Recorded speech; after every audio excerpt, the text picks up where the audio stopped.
1946년 1월 미 군정 산하로 창설된 조선국방경비대.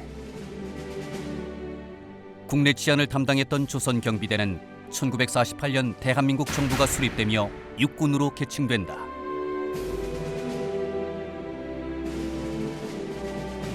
일제에게 강제로 군대가 해산된 지 41년 만에야 비로소 대한민국 국군의 이름으로 총을 들 수 있었던 것이다.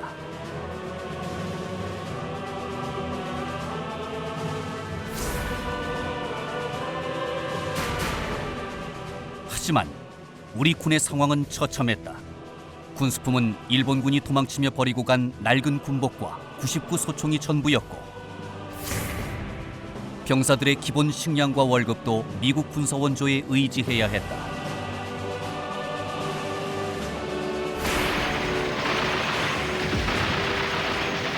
그리고 육군이 제 자생력을 갖추기도 전에 6.25 전쟁이 발발한다.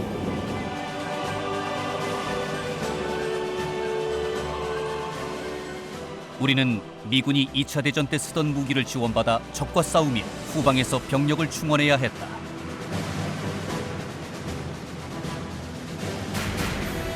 (6.25) 전쟁 직전 9만 5천 명이던 육군 병력은 전쟁을 겪으면서 급격히 성장해 1953년에는 18개 사단 66만 명의 병력으로 증가한다.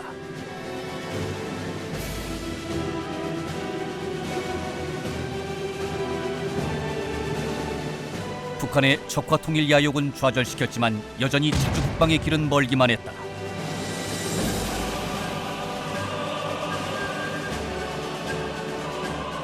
정규군은 물론이고 새로 조직한 예비군에게 지급할 총기가 부족했다. 우리 손으로 무기를 만들고 싶었지만 방위산업을 일으키기에는 산업 수준이 낮았고, 당장 국민들이 먹고 사는 생존 문제가 시급했다.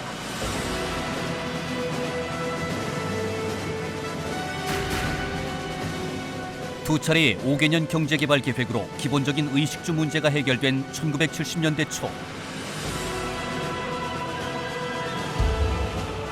비로소 방위산업의 씨앗이 이 땅에 뿌려진다.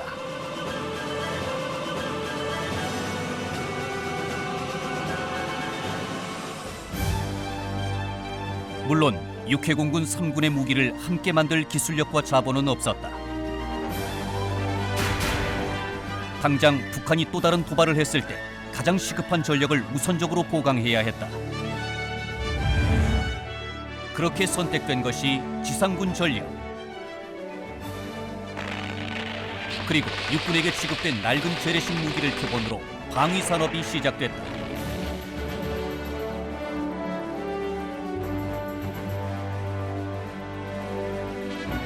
미국의 재래식 소총과 대포 등을 분해하고 역설계해 시제품을 만들었던 번개 사업에 이어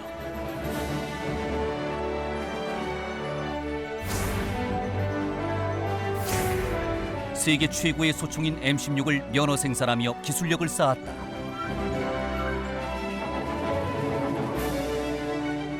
외국 무기를 생산하며 배운 기술은 이후 산업계에 빠르게 이식된다.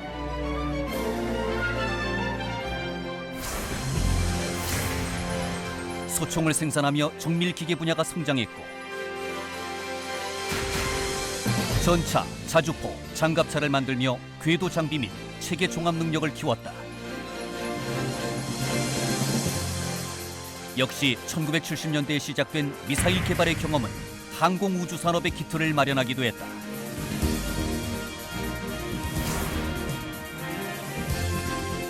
광복 70주년을 맞은 대한민국 육군. 우리 육군은 강한 군사력으로 북한의 전쟁 위협을 억제해왔으며,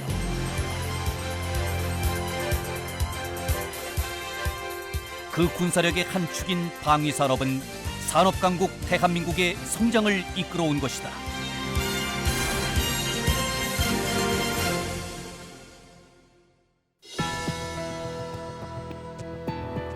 여러분 안녕하십니까? 첨단 국가의 초석 방위산업의 라미경입니다. 오늘은 지난 시간에 이어서 우리의 육군 전력과 방위산업에 대해서 계속해서 이야기 나누겠습니다. 함께 하실 세 분 소개해드리겠습니다. 먼저 한국국방연구원의 최성빈 박사 나오셨습니다. 네, 안녕하십니까? 건국대학교 방위사업학과의 서우덕 교수 자리하셨습니다. 네, 안녕하십니까. 마지막으로 국민대학교 정치대학원의 박휘락 교수 함께 하시겠습니다. 반갑습니다. 지난 이 시간에는 각 시대별로 우리 육군의 전력이 어떻게 성장, 발전해 왔는가를 역사적인 흐름을 중심으로 이제 이야기 나눠봤는데요. 오늘 이제 본격적으로 뜨거운 이슈를 진행하기 전에 오늘 나오신 세 분의 패널들이 지금 한국 방위 산업에 있어서의 육군 관련 좀 집중해서 이 부분 어느 정도 규모와 수준인가라고 하는 부분에 있어서의 평가를 먼저 듣고 본격적인 토론 시작하겠습니다. 먼저 서우덕 교수님은 어떻게 평가하십니까? 예, 아무래도 우리 방위 산업이 초창기에 지상군 전력을 우선적으로 보강해야 된다 하는 그 시급성 때문에 지상군 전력에 대한 그 국산화를 먼저 추진했습니다. 그렇기 때문에 그 비중이 조금 높은 부분이 있고요.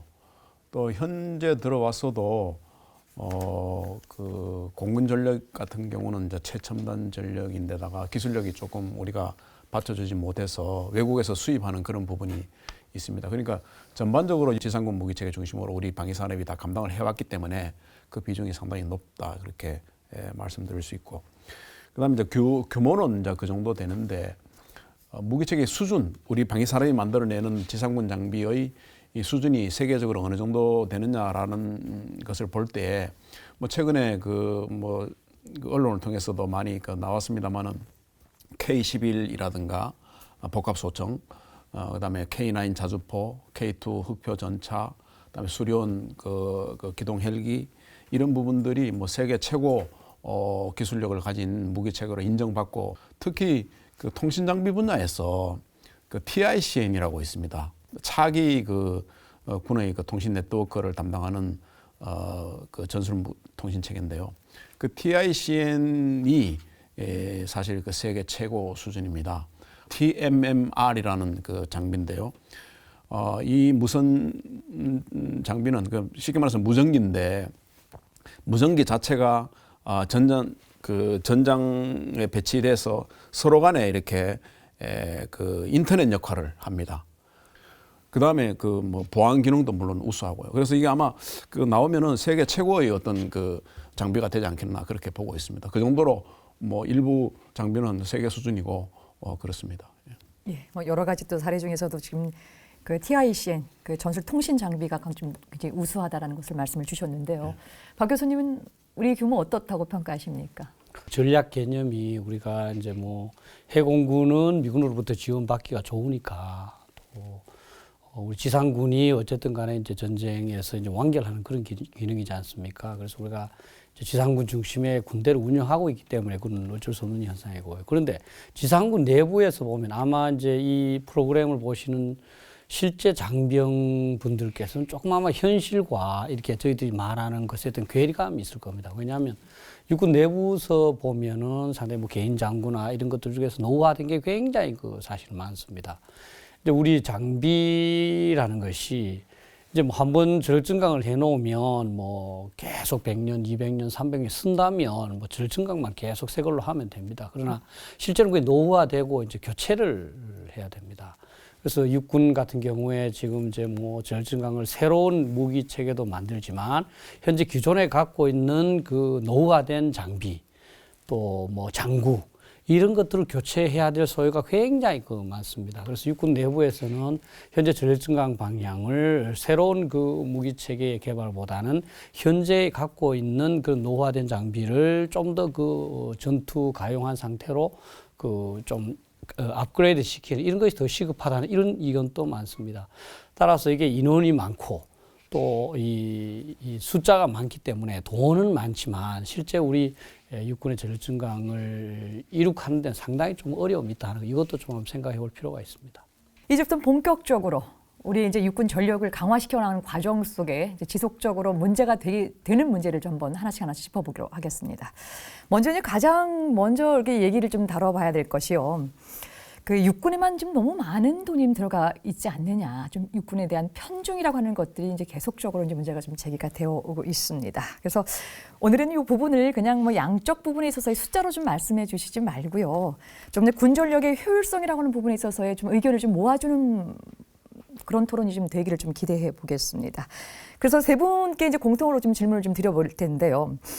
이제 이 국제 정세의 변화 속에 있어서의 지금 현재 이제 안보 환경이 이제 급속하게 변화되고 있습니다. 여기에 맞추어서 이제 우리 이제 지상군의 문제도 이제 굉장히 중요한 부분이지만 종합적인 부분에 있어서의 우리 육군 전력이라고 하는 거, 요 부분들을 이 고민을 해봐야 된다는 측면에서 육군 편중 문제를 우리가 좀 다른 시각으로 좀 접근해야 되지 않을까라는 생각을 갖고 있는데 이 부분 박 교수님께서 좀 시작을 해주시겠습니까? 예, 사실 지금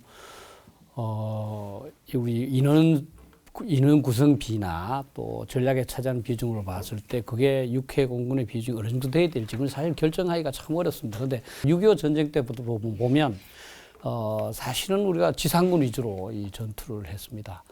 우리의 이제 그건 선택의 문제인데 과연 우리가 해군과 그 공군에서 그 예를 들어서 자급성, 자체 충족성을 높이면서 육군을 조금 더 이 우선순위를 낮추는 것이 나을 것이냐, 아니면 해공군은 이제 미군의 지원을 쉽게 받을 수 있으니까 그쪽보다는 육군을 빨리 할 것이냐, 이거는 그 우선순위 판단의 문제라고 생각합니다. 그런데 지금까지 우리의 전략 개념은 이제 해공군 같은 경우는 미군의 동맹 전략을 최대한 활용을 하자.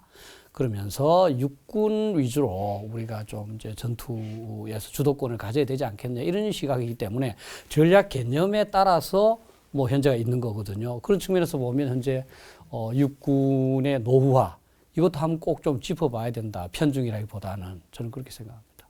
예. 주성민 박사께서는 어떻게 보십니까?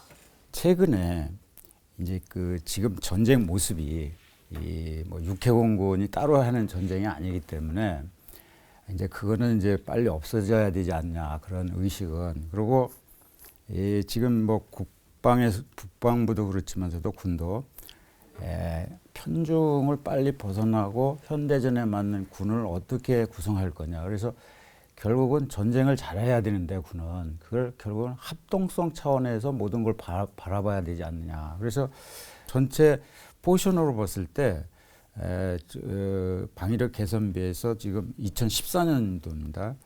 기동전력이나 화력탄약에는 한 25%를 쓰는데 해공군은 한 35%를 쓰고 있습니다.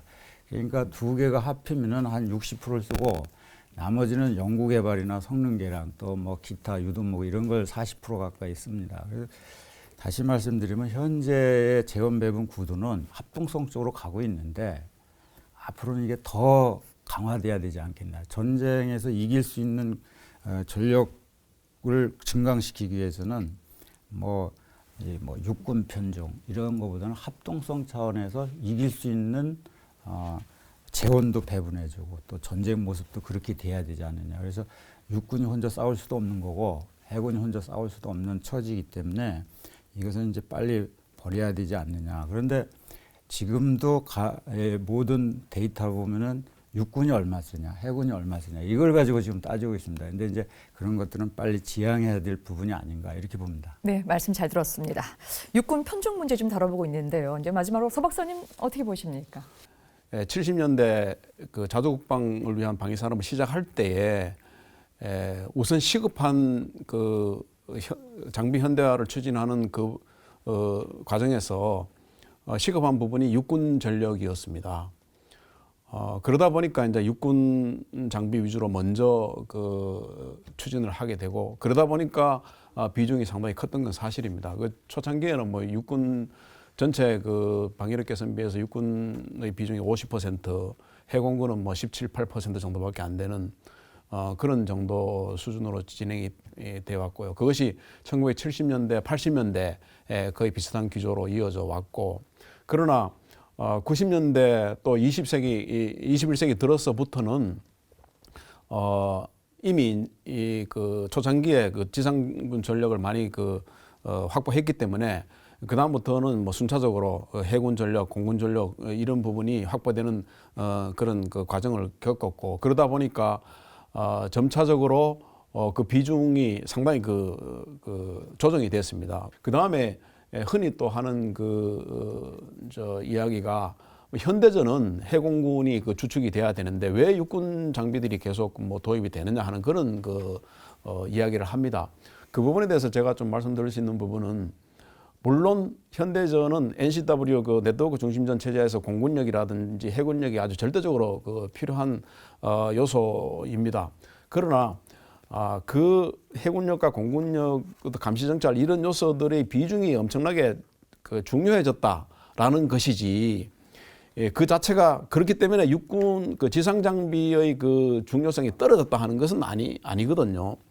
지금 그 전쟁의 그 어떤 특성을 보면은 사실 전쟁에서 승리한다는 개념은 뭐냐면은 뭐 적의 어떤 목표물을 뭐 많이 부셨다 하는 이런 개념 이전에 종국적으로 그 땅을 누가 점령하느냐 이것이 전쟁의 승리의 그 관건입니다.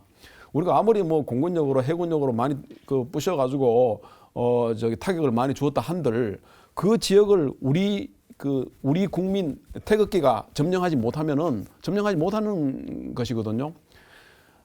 그렇기 때문에 뭐 이 코소보전이라든가 뭐 아프간 전쟁 이런 것을 보면은 미국의 그 첨단 그 무인기 뭐 공군력이 투입이 됐지만은 결국은 지상군이 들어갔어야 해결이 되는 그런 구조가 현대전에서도 눈앞에서 벌어졌습니다. 그런 부분을 생각해야 되고 그 다음에 그 전쟁의 양상이 옛날에는 뭐 적과 아군이 그 경계가 분명했습니다. 우리 우리 한반도에서 남과 북이 대치하고 있는 것처럼.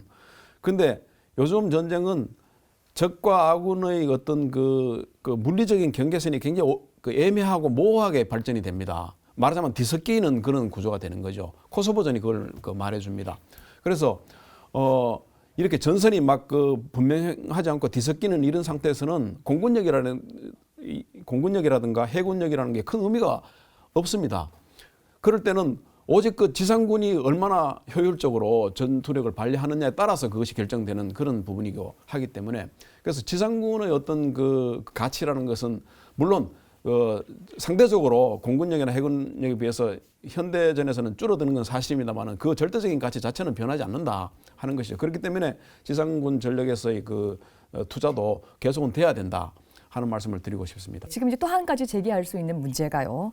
육군의 전략과 이제 방위 산업에 관련된 부분 중에도요.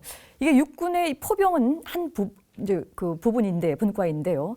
이게 이 포병에 관련돼서 들어가는 어떤 예산 자원이 어느 때 보면은 이 공군보다도 더 많은 자원이 지금 들어간다라는 얘기도 지적도 있습니다. 자, 이랬을 때 오늘 이제 참석하신 세 분들이 뭐 각각의 입장이 좀 다르고 또 다른 또 자료들을 갖고 해석을 하시기 때문에 그 부분도 한번 의견을 좀 들어봐야 할 것 같은데 이번엔 최 박사님께서 좀 시작해 주시죠.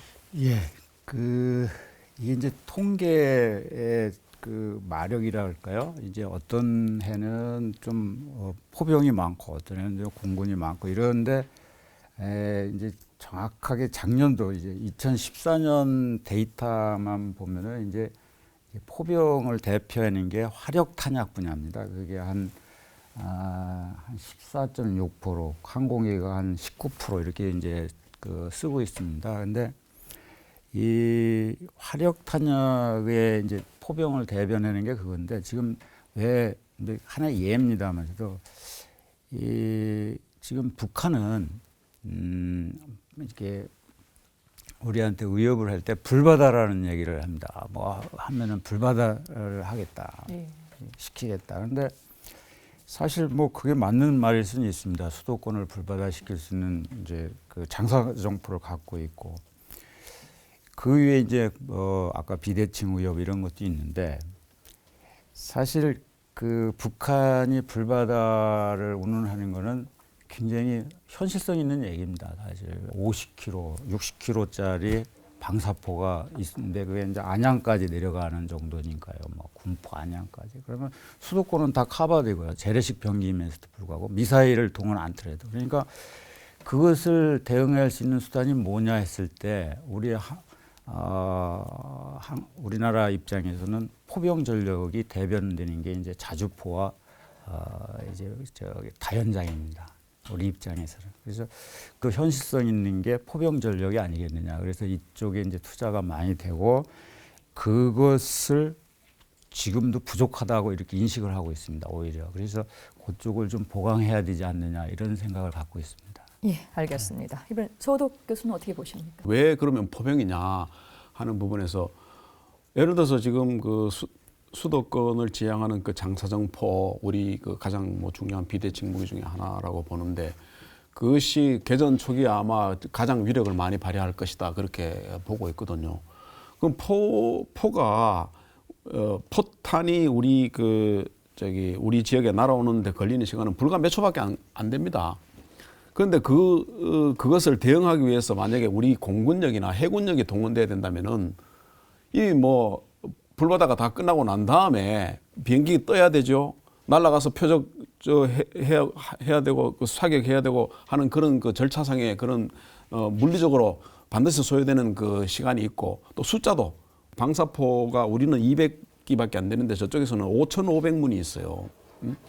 이런 거를 그 대량으로 소화되는 그런 상황에서 비행기 몇 대 나가서 한다고 이게 그 대응이 될 그 상황이 아니거든요. 이럴 때는 뭐 우리는 적지만 어쨌든 간에 같은 포병으로서 순간적으로 바로 대응할 수 있는 그 무기가 포병 무기가 그래도 최선이니까 그걸로 어쨌든 간에 같이 대응을 해줘야지 그나마 그것이 제압이 될 수 있고 대응이 되는 그런 상황이기 때문에 그 부분에 대한 무기를 우리가 갖추지 않을 수 없다 하는 그런 그 말씀을 좀 드리고 싶습니다. 예. 네, 육군에서 또 포병이 차지하는 어떤 역할, 또 중요성 이런 부분 때문에 예산이 또 들어갈 수밖에 없다라는 의견을 좀 주셨는데요. 박 교수님은 어떻게 보십니까? 뭐 포병이 당연히 중요한데 이제 포병 특히 육군 쪽에서 이제 고민을 해야 됩니다. 뭐냐면 실제 이제 공군의 정밀 탄약이 계속 발전되고 있고 또 공군이 이제 뭐 양은 좀 적습니다만은 상당히 그 행동의 자유나 이런 유리점이지 않습니까? 그 적신 깊숙이 들어갈 수 있다는 그런 측면에서 어떻게 하면 공군의 화력을 많이 이용을 한 다음에 우리 포병을 절약할 것인가 이걸 좀 생각을 해야 됩니다.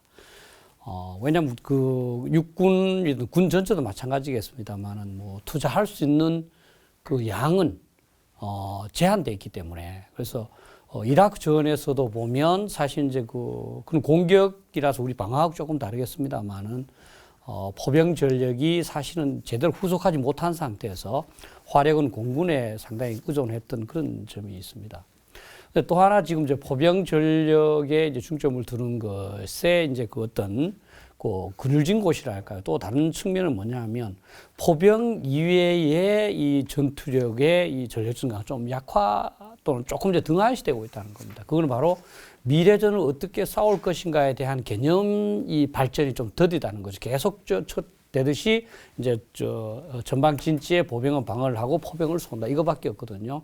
그러나 지금 이제 뭐 세계적인 추세는 그 보병들이 특전 부대식으로 팀 단위로 이렇게 활동을 하면서 즉각적으로 이제 화력을 유도하는 그런 방향으로 많이 나가고 있습니다. 그래서 그런 그 좀 이 포병 이외에 이 우리 군대 조직도 좀 더 이제 유연성 있는 조직으로 바꾼다면 전력 증강의 그 비중이 좀 달라질 수 있다는 것이고 또 하나는 이제 뭐 앞으로 육군이 이제 참 우리 산악지대 어려운 점이 있겠습니다만 그래도 앞으로 육군이 고민해야 될 부분이 어떻게 하면은 이제 인력 소요를 줄이느냐. 물론 뭐 무인화도 뭐 있겠습니다만은 실제 이제 병사들의 모든 역할을 무인 전투 체계가 다 할 수는 없지만 예를 들면 이 병사들의 군장을 옮긴다든지 또 탄약을 나른다든지 하는 것은 이미 미국에서 상당히 이제 그 좀 기술이 진척되어 있습니다만은 그 뮬이라고 그러나요? 그래서 사실 그거는 그 무인 뭐 자동차랄까요? 무인 트럭 이런 것이 다 제공해 줄 수 있습니다. 그래서 우리가 지금 포병으로 하는 것이 조금 이제 비판적인 시각에서 보면 6.25 전쟁 때의 그런 전쟁 양상에 그냥 아직도 머물고 있는 그 결과일 수가 있다. 좀 더 이 현대화된, 좀 더 미래지향적인 이 how to fight를 정립을 해서 거기에 맞도록 좀 비중을 재조정할 필요는 있을지도 모른다 하는 게 제 생각입니다. 알겠습니다. 이제 포병이 이제 많이 중요하다는 말씀과 더불어서요. 그런데 지금 우리나라 방산 수준에 있어서 포병의 기술도 좀 알아보고 싶은데요. 최 박사님 어떻습니까? 예, 그 포병을 대변하는 게 이제 그 K9 자주포 또 지금 개발을 완료하고 있는 차기 다연장을 들 수 있습니다. 그런데 K9 자주포의 경우는 이제 우리 자랑이지만은 탄약도 자동으로 다 그 송반이 되고 그래서 세계적으로 아주 최고의 성능을 갖춘 자주포가 아닌가 기술 수준 그러다 보니까 수출 경쟁력을 갖춘 장비다 이렇게 이제 보면 될 것 같고요.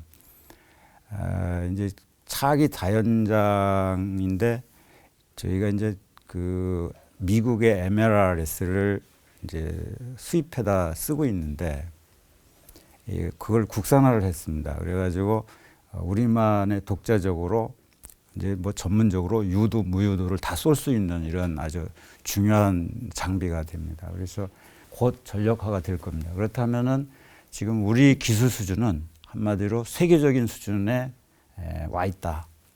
이미 그렇게 평가가 됩니다.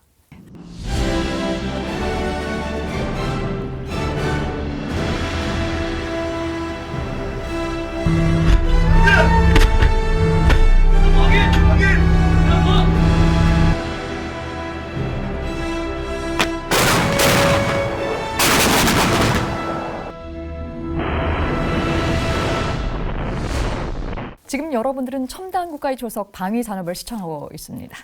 이제 이야기가 자연스럽게 이제 육군 무기 체계 쪽으로 좀 쏠리게 되는데요. 이번에 이제 또 하나 이제 짚어봐야 될 문제가요. 이제 육군이 그동안 첨단 무기를 굉장히 많이 도입을 하고 있는데, 근데 또 상대적으로 이 그 보병 전투력은 또 오히려 이 투자가 부족하다라는 얘기 또 지적이 있습니다. 오히려 그 실제 병력이나 또 이 그 병력이 줄어드는 상황에 있어서 이 부분들 어떻게 좀 대체를 좀 해야 될 것 같은데요. 오히려 육군이 너무 이렇게 보여주기식의 어떤 무기만을 좀 이렇게 선보이는 건 아니냐라고는 지적이 있습니다. 조금 아픈 지적이긴 하지만 이거에 대해서 어떻게 좀 보시는지 말씀을 좀 주시죠. 이번에는 서 교수께서 좀. 제가 볼 때는 미래전에서 그 특히 중요하게 작용되는 부분이 보병 그 각계 병사의 이 개인 전투력이 중요합니다. 결국은 뭐 기동력, 화력 이런 것이 다 최후의 그 상황에서 보병이 어떻게 영향을 발휘하느냐가 전쟁을 종결시킬 수 있는 그런 그 부분이 되기 때문에, 그리고 또 뭐 전쟁을 치르면은 인명이 당연히 뭐 살상이 되는 부분이 나오긴 한데, 그 최대한 인명을 보호하면서 우리가 승리를 가져올 수 있는 그런 부분으로 또 그 전개가 돼야 되기 때문에, 그러기 위해서는 지금까지 뭐 이런 기동이나 화력 이런 부분은 부대 전투력의 그 관점에서 증강시켜온 그 면이 큽니다. 그래서 앞으로는 전쟁 추수도 그렇고 개인 병사의 전투력을 향상하는데 투자가 더욱 돼야 된다 하는 그런 말씀을 드리고 싶습니다. 그래서 우리 같은 경우도 지금 K11 소총 같은 경우도 뭐 그 일환이 아닌가 그렇게 보고 있고, 그래서 그 개인 병사책의 그 전투력이라는 것은 개인이 이제 전투 헬멧이라든가 뭐 방탄 전투복이라든가 또는 뭐 그 안에서의 그 자체 그 어떤 정보 처리 시스템이라든가 또는 그 관찰할 수 있는 그런 체계 이런 것을 일체형으로 통합형으로 다 갖추고 이렇게 그 전투를 할 수 있도록 하는 그 여건을 갖춰주는 것이거든요. 그래서 뭐 영화에 보시면은 뭐 저기 아이언맨 뭐 이런 것이 나오긴 하는데, 어쨌든 뭐 그 정도까지 수준은 안 되더라도 그렇게 전장에서 구현할 수 있는 그런 방향으로 앞으로 장비를 갖춰줄 필요가 있다, 그렇게 말씀을 드리고 싶고, 그 다음에 뭐 재래식 무기 하는데 요즘 뭐 총, 포 뭐 이런 부분에 대한 기술은 거의 다 뭐 그 수준에 다다랐다고 보는데, 앞으로 개발되어야 할 어떤 특수 무기, 뭐 고에너지 레이저 무기라든가 또는 EMP 무기 또는 플라즈마 무기, 뭐 맴스 무기 이런 부분들이 또 앞으로는 그 뭐 이거는 지상전력, 해공군열 구분 없이 다 돼야 됩니다만, 특히 지상전력 부분에서 더욱더 발전이 필요한 부분이다, 그렇게 보고 있습니다. 네, 뭐 구체적으로 이제 군사들 어떤 정예화시키는 부분들, 또 줄어드는 병력을 또 로봇으로 대체하는 방법들, 또 먼저 여러 가지 말씀 주셨는데요. 박 교수님 어떤 의견 갖고 계십니까? 예, 뭐 저도 서 교수님 의견에 동의를 합니다. 근데 이제 한 가지 좀 추가를 한다면, 이제 사실 개인의 이제 그 전투력이 증대될수록 그 개인의 판단력, 또 어떤 개인의 뭐 어떤 뭐 지식, 군사 지식 이런 게 굉장히 그 사실 중요합니다.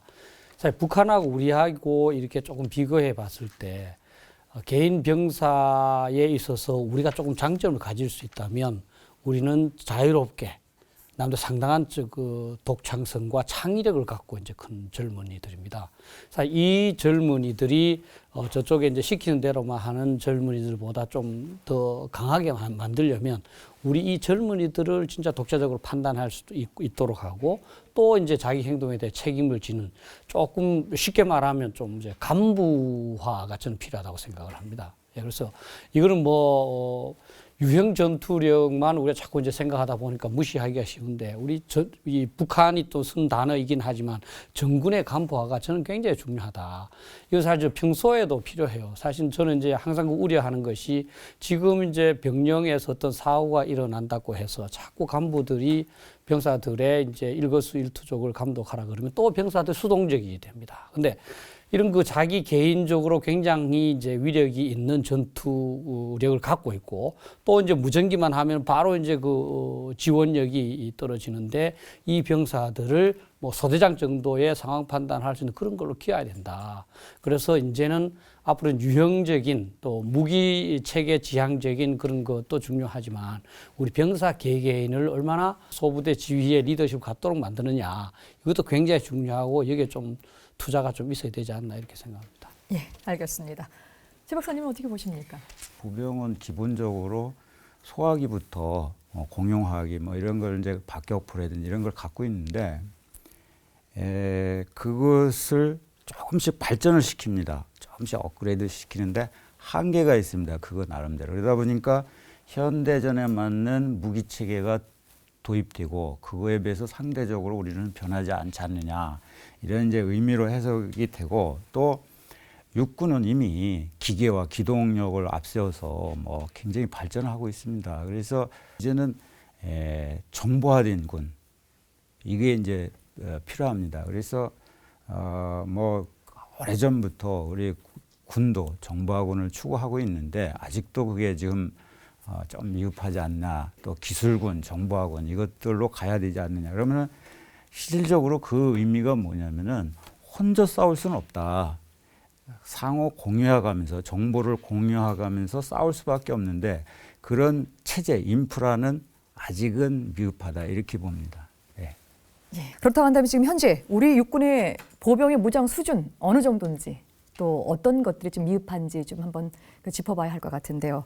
이번에도 최 박사님께서 좀 주시죠. 문제는 이제 정보화군을 못 시킨 겁니다. 한마디로 그 재래식 장비로 무장한 상태지 정보화되지 않았다. 좀 예를 들어서 뭐 멀리 갈 것 없이 일반 국민들 뭐 하다못해 고령화된 할아버지 할머니도 스마트폰을 다 쓰고 있는데 병사들은 그런 정보 공유가 좀 덜 되고 있습니다. 그래서 이것을 어떻게 접목시킬 거냐, 전쟁에 정보를 어떻게 공유시킬 거냐가 이제 핵심적인 상황이고 아까 개인 병사 체계도 정보화군을 어떻게 만들 거냐가 핵심입니다. 그래서 그것들은 이제 뭐 각국이 다 추구하고 있는 상황이고 우리도 지금 준비를 하고 있는 이런 상태입니다. 근데 그것들이 말은 쉬운데 기본적으로 군에는 인프라가 좀 아직은 부족합니다. 민간의 경우는 이런 인터넷이나 이런 것들이 다 잘 돼 있는데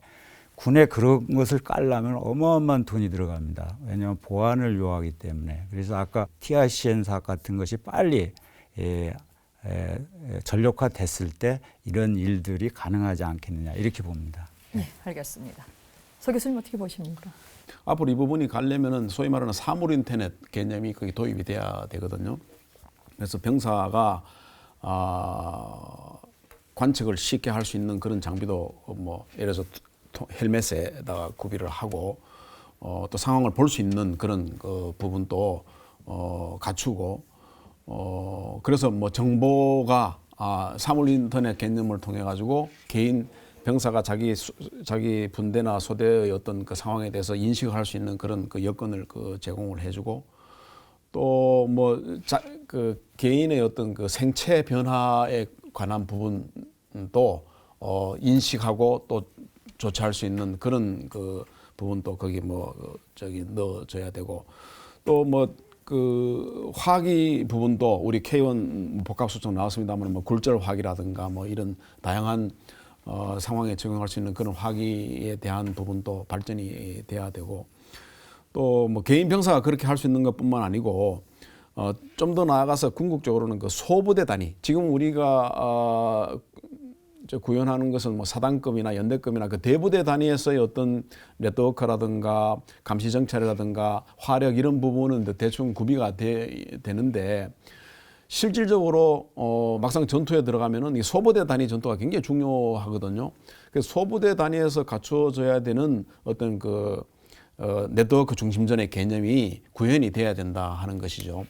그래서 분대 단위 또는 소대 단위, 중대 단위에서 소위 말하는 빨리 그 적을 탐지하고 그 감시 정찰하고 그래서 그 상황 판단 속에서 그 결심을 하고 그다음에 뭐 갖고 있는 적절한 화기로 그 대응을 하는 이런 그 네트워크 체계가 아주 말단 그 분대까지 갖추어져서 각계 병사들이 미래 병사 체계와 결합을 해서 전투력이 발휘될 수 있는 그런 구조로 발전이 돼야 되는데 우리나라는 아직까지 뭐 선진국에 비해서는 아마 70~80% 수준 뭐 이렇게 보고 있는 정도로 생각을 합니다. 예.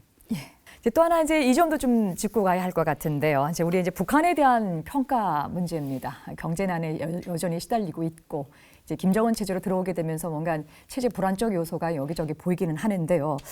대체 이제 최근 북한의 육군 전략 우리랑 비교해 봤을 때 어떻게 평가해 볼 수 있는가라고 하는 것들도 한번 좀 짚어봐야 될 것 같은데요. 박 교수님 좀 같이 말씀해 주시죠. 사실 뭐 북한에 대해서는 워낙 정보가 이제 뭐 사실 제한되기 때문에 정확하게 육군 전력이 어느 정도인지 뭐 그걸 판단이 어려울 것 같습니다. 다만 어쨌든 뭐 여러 가지 화기 수나 뭐 병력 구성이나 이런 거 봤을 때 대략 수적으로는 한 2대1의 뭐 우위를 갖고 있지 않느냐 뭐 이렇게 보는데 지금 이제 우리가 한번 생각해 볼 필요가 있는 게 이제 계속 비대칭 그렇게 얘기를 하는데요. 근데 사실 말만 하면서 잘 우리는 대비하지 않거든요.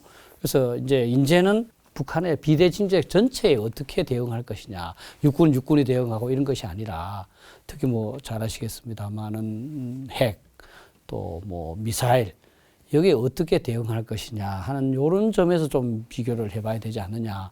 그렇게 비교를 해본다면 사실은 육군이 지금까지의 전력증강 방향을 계속해도 될 것이냐 하는 부분에서 저는 심각한 그 퀘스천이 생기리라고 저는 생각을 합니다.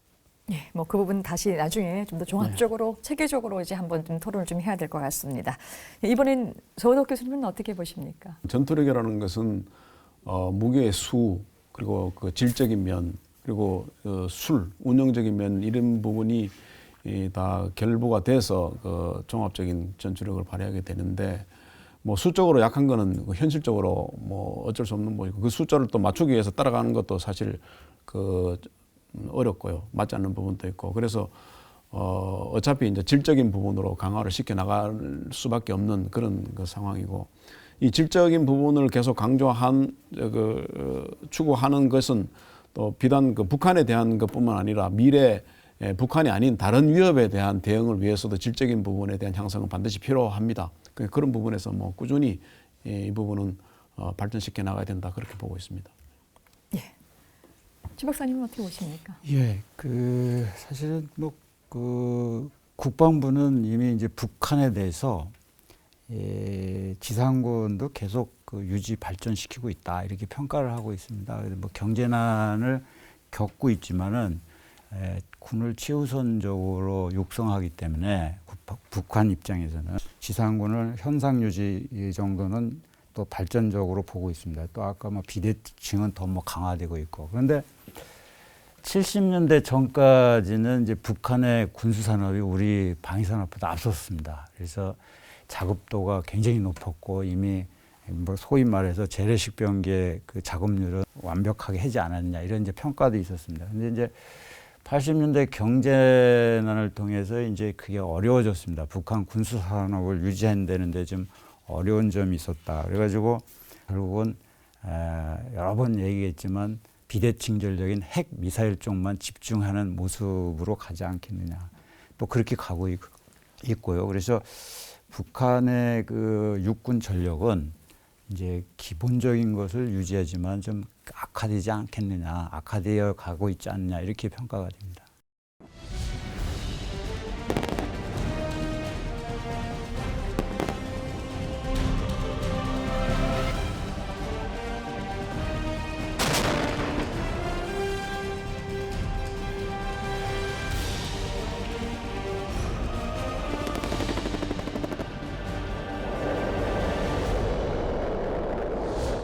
첨단 국가의 초석 방위산업. 오늘은 육군 전력 강화 방위산업에 대해서 이야기 나누고 있습니다. 이제 계속해서 이제 이슈를 몇 가지 더 이제 짚어보려고 하는데요. 그 육군 전력과 관련해서 또 이제 빼놓을 수 없는 것이 전차에 관한 부분입니다. 이제 북한 같은 경우에 선마호나 이제 선군호 같은 신형 전차를 계속적으로 개발을 해내고 있는데요. 우리 같은 경우에 신형 전차 개발 사업이 좀 다소 좀 주춤거리고 있지 않느냐라고 하는 이제 이런 우려를 주고 있고요. 어떻습니까, 최 박사님? K2 흑표 전차는 사실 그 파워팩이 그 1,500마력인데 이것은 이제 그 미국의 그러니까 M1 탱크, 또 독일의 레오파드, 프랑스의 르크레르 이것들이 다 1,500마력짜리입니다. 그거와 동급의 파워팩을 갖고 또 들어가는 장비들은 그보다 좀 낫지 않냐, 전자장비나 임무 장비들은. 그래서 우리가 만든 거지만은 굉장히 우수한 전차인데 문제는 약간 이제 가격 측면에서 좀 비싼 면도 있습니다. 그런데 그것만 약간 조절하면은 국제 경쟁력이 있는 장비가 아니겠느냐. 그래서 그 업체에서도 이것을 수출 전략품으로 만들려고 노력을 하고 있습니다. 그런데 개발이 완료되고 나서 이미 그 흑표 전차의 기술은 터키에 그 수출을 한 적이 있습니다. 기술만. 장비를 수출한 게 아니고 개발 기술만. 그래서 그것이 이미 국제적으로 인정이 됐기 때문에 이제 경쟁력 있는 장비가 아니겠느냐. 예, 알겠습니다. 이제 역시 이제 비슷한 문제 중에 이제 관심의 정도가 높은 것을 또 하나 다뤄봐야 될 것인데요. 바로 이제 그 소형 공격 헬기를 얘기합니다. 전차를 잡는 이제 헬기 부분인데요. 오랫동안 우리가 이제 주력으로 이제 활약을 했었던 500MD 부분이 이제는 좀 퇴물로 좀 물러나야 되지 않겠느냐라고 하는 부분에 있어서의 이제 그 조심스러운 목소리가 좀 나오고 있습니다. 서 박사님, 지금 우리 육군의 그 소형 공격 헬기 이 사업 진행 어느 정도 지금 진행이 되고 있습니까? 뭐 정말 이게 일견에서 얘기하는 어떤 이 우려의 목소리 뭐 좀 접어도 되겠습니까? 어떻습니까? 예, 소형 그 공격 헬기가 아니고 소형 무장 헬기로 그렇게 이름이 이제 뭐 처음에는 공격 헬기라고 했습니다만 바뀌어져서 그 진행이 되고 있고요. 예. 이게 뭐 다소 그 지연된 부분이 있습니다만은 그 배경을 보면은 최초에 2000년대 초에 우리가 헬기를 우리 손으로 만들어야 되겠다 하는 그런 그 구도로 계획을 했는데 그게 KMH라고 다목적 헬기, 한국형 다목적 헬기 사업을 시작했습니다. 그 다목적 헬기의 개념이 뭐냐면은 기체와 로타와 엔진 이런 것을 똑같은 걸 쓰면서 기동 헬기와 공격 헬기를 같이 개발하자라는 것이었거든요. 기동 헬기라는 것은 이제 병력을 수송하는 사람을 싣고 나르는 그 헬기고 공격 헬기는 그런 무장을 해서 이제 공격 전투 임무를 수행하는 그런 헬기인데 이걸 같은 그 기체 구조로 해서 만들려고 하다 보니까 기술적으로 이게 좀 만만치 않다. 그래서 그 전략적으로 분리를 했습니다. 일단은 그 약간 그 쉽고 또 급한 그 기동 헬기부터 먼저 가고 기동 헬기가 성공하는 것을 봐서 공격 헬기로 가자라고 이제 의사 결정을 해서 그래서 그 먼저 간 게 그 수련 헬기입니다. 그래서 수련 헬기는 이제 성공적으로 개발해서 그 이제 전력화돼서 이제 배치가 되고 있는 그런 그 상황이고 이제 공격 헬기를 그 개발해야 되는 순서가 됐는데 이제 문제가 그 공격 헬기를 어떤 형태로 개발하느냐에 대한 그 논쟁이 좀 오랫동안 있었습니다. 한 부분에서는 그 기존의 그 수련 헬기를 기반으로 해서 그 기체, 그 로터, 그 엔진을 그 기초로 해서 공격 헬기를 만들자라는 그런 그 주장이 있었고 아니다.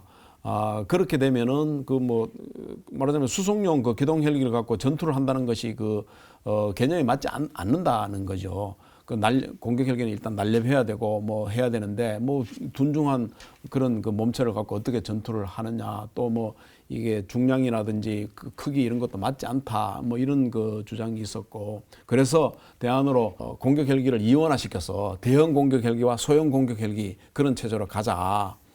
그래서 대형 공격 헬기를 하면 현재 뭐 결정된 그 아파치 헬기급 급의 그 헬기를 도입하고 소형 공격 헬기는 500MD보다 좀 더 큰 그런 그 약간 작은 공격 헬기를 만들어서 날렵하게 활용할 수 있는 그런 걸로 가자는 것이었는데 이 두 주장이 좀 대립이 돼서 의사결정이 좀 늦어진 부분이 있습니다. 어쨌든 간에 소유군에서 원하는 대로 대형 공격 헬기, 소형 공격 헬기 이체제로 가는 것이 맞다라고 해서 지금은 그렇게 의사결정돼서 대형 공격 헬기는 대형 공격 헬기대로 가고 있고, 만약에 이 소형 무장 헬기가 나오게 되면은 뭐 이것도 앞으로 상당한 그 수출 경쟁력을 갖게 되지 않을까 그렇게 기대를 하고 있습니다. 예, 뭐 크게 걱정할 거 없이 이제 소형 무장 헬기도 좀 잘 진행되고 있다라고 예. 지금 뭐 믿어도 되겠습니까? 예, 좋습니다. 박 교수님, 이제 북한의 도발이 됐었을 때 우리가 이제 야전에 있어서 가장 먼저 이걸 이제 그 대처하는 부분에 있어서 무장 수준 어떻습니까? 지금 이 실제 이제 전면전 아니면 보병끼리 이렇게 그 전투하는 점은 좀 적습니다. 근데 이제 제일 먼저 일어날 게 결국은 이제 포병에 의한 도발 아니겠습니까? 그죠? 뭐 연평도도 뭐 그렇게 했습니다만은. 근데 지금 이제 그 포병의 이제 그 대포병 사격이라고 그렇게 얘기합니다만은 거기는 사실 이제 뭐라 그럴까요? 교리라 그럴까요? 우리 근본적인 원리에 있어서 조금 이제 그 문제점이 있습니다. 사실은 이제 그 포병탄은 이제 그 사실은 이제 탄도로 날아가잖아요. 이제 표적을 찾아가는 것이 아니고 이제 이 포구를 떠나는 순간은 사실 이제 탄착점이 정해집니다. 근데 적은 이제 그 후사면에서 이제 갱도진지에 있다가 잠깐 나와서 사격을 하고 들어가는데 사실은 대포병 사격이 참 어렵습니다. 근데 거기서 가장 필요한 게 뭐냐면 사실은 관측수단입니다. 포병의 가장 기본은 관측수가 그 표적을 보고 포병 사격을 유도해줘야 됩니다. 그래서 포병은 처음에 포탄을 맞추는 게 아니고 이론적으로 세 번째 맞췄습니다.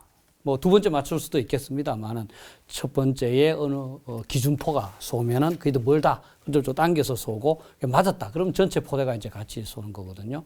지금 이제 북한하고 이 북한의 도발에 대응하는 부분에 있어서 이 전쟁을 하게 되면 높은 산에 우리 관측수를 올려보냅니다. 근데 지금은 평시에 휴전선으로 대처하고 있기 때문에 북한 지역에 관측수를 내보낼 수가 없습니다. 그래서 그러면 이 대포병 사격에서 실질적인 성과를 향해서 갈 수 있는 이 관측의 기능을 어떻게 수행하는가, 이 부분에 대해서 진짜 이제 고민이 있어야 됩니다. 그래서 뭐 예를 들어서 무인 정찰기가 이제 할 수도 있고, 또 이제 최근에 이제 뭐 미국에서는 그 엑스칼리버라고 이제 조금 포탄인데 이 GPS 좌표를 찾아가는 그런 포병이 있습니다. 그거를 이제 좀 한다든지. 그래서 저는 항상 북한이 만약에 지금도 이제 위협을 하고 있습니다만, 우리가 예를 들어서 대북 전단을 날렸을 때 만약 우리한테 포를 쏜다. 그럼 지금 이제 많은 국민들은 우리가 뭐 바로 원점을 타격하는 것으로 이렇게 뭐 하고 노력을 하겠죠. 그러나 그 100% 맞출 수 있는 그 논리적인 무기 체계를 안 갖고 있다. 그런 점에서 좀 더 저는 보강이 있어야 된다고 저는 생각을 합니다.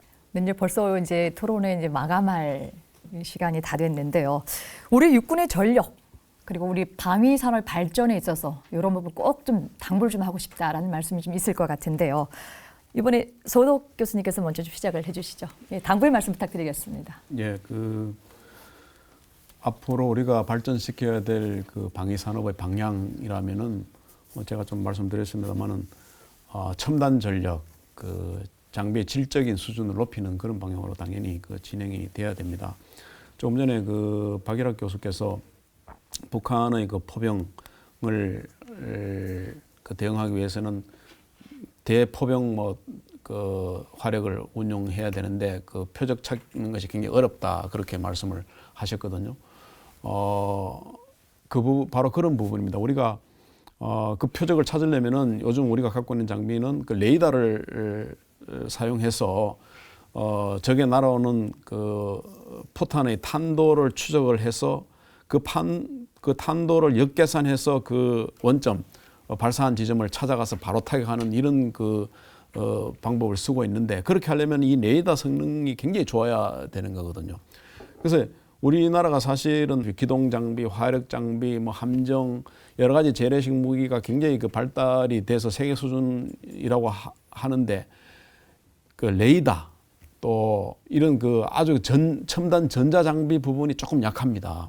그래서 그런 부분이 강화가 돼야 되지, 아까 말한 듯이 포병의 그 탄도도 정확히 추적해서 정확히 그 발사 지점을 타격할 수 있고 하는 부분이기 때문에 끊임없이 이 전자 정밀 이런 부분으로 질적 수준을 향상시켜야 된다 하는 그런 말씀을 드리고, 그다음에 군의 이런 전력 발전은 방위 산업하고 그 궤를 같이 합니다. 같이 발전되는 그런 부분이기 때문에 방위 산업이 발전하기 위해서는 군에서 어떻게 전쟁 수행 개념을 발전시키냐에 따라서 이것도 그 발전이 되는 것이거든요. 그렇기 때문에 군에서도 끊임없이 미래전이 어떻게 발전될 것인가 하는 그 미래전에 대비한 작전 운영 개념을 발전시키고, 그에 따라 가지고 어떤 무기 체계가 필요하다고 그 요구를 해야 되는 부분이고, 또 방위산업체는 그 요구를 충족할 수 있는 그런 기술력을 발전시켜야 된다.